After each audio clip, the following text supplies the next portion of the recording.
Hi guys, welcome back to my channel.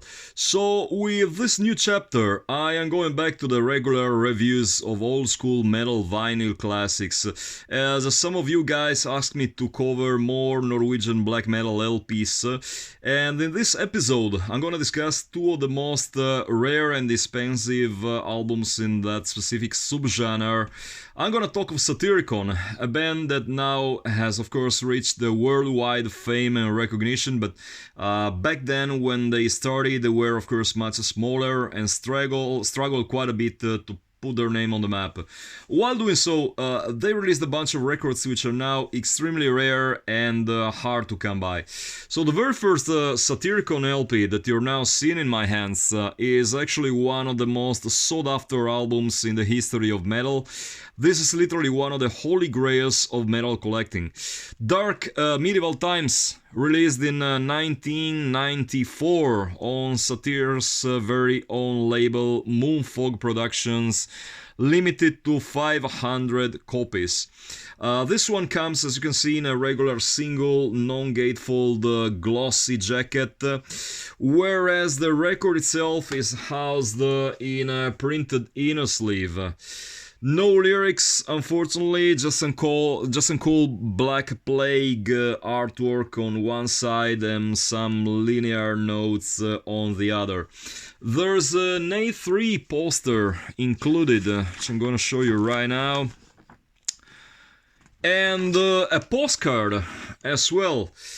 At least that's what my own copy contained when I got it. To be perfectly honest with you guys, I have never seen the postcard in the other copies I've seen sold on the internet over the years.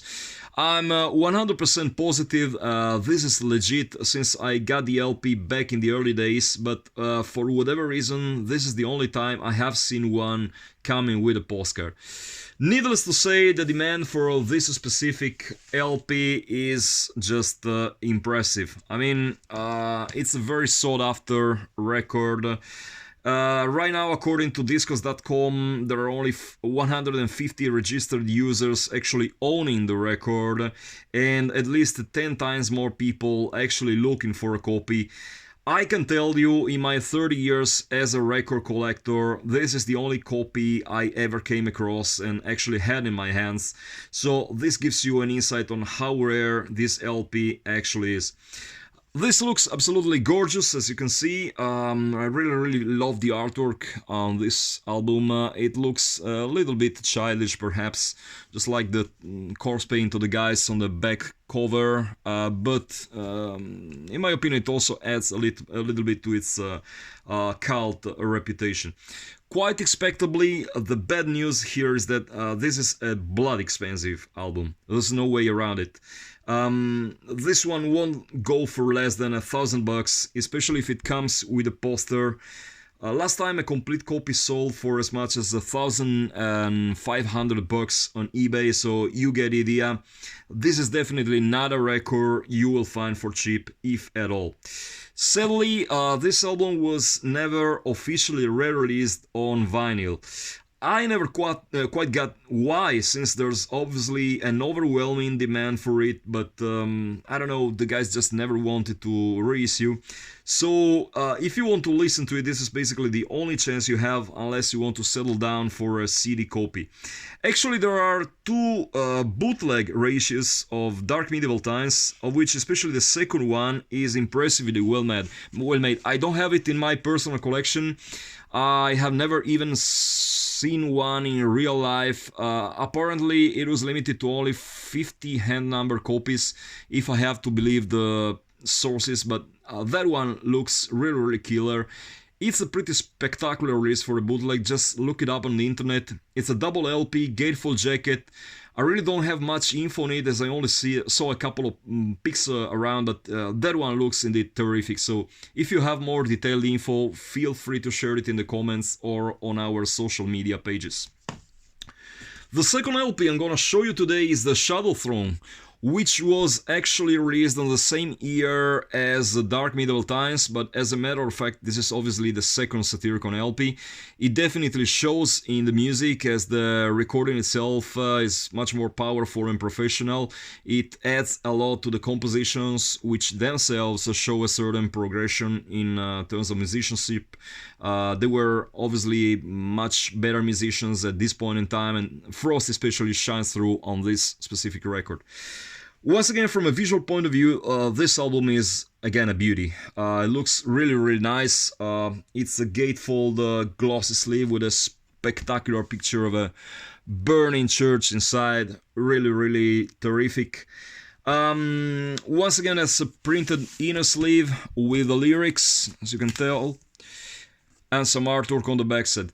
There was actually a poster included in at least some of the copies of this record, but unfortunately it is missing in action in my own copy.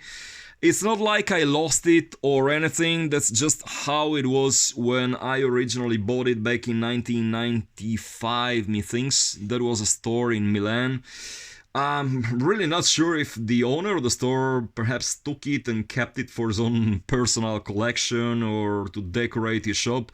Really no clue, but I can tell you I have seen at least 2 more copies of this record over the years, and neither came with a poster, so I suppose it was only included in a few selected copies, but how many exactly, it's impossible to tell.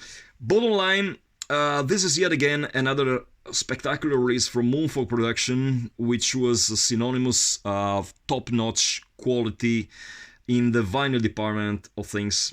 Unfortunately, the label didn't really release many albums in its short-lived history, but all of them looked and sound absolutely terrific. So if you're lucky enough to own them, any of them, just take extremely good care of those, as not only they are masterpieces of metal music, but also gorgeous looking pieces of art. Limitation undisclosed. At least to my knowledge, that information was never revealed to the public. My personal educated guess, this must have been pressed in 1,000 units, more or less. As for its value, it's yet another insanely expensive record.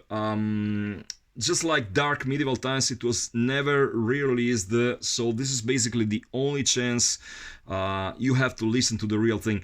Right now, I think there's a copy selling on discos.com for like 800 euro, if I'm not mistaken.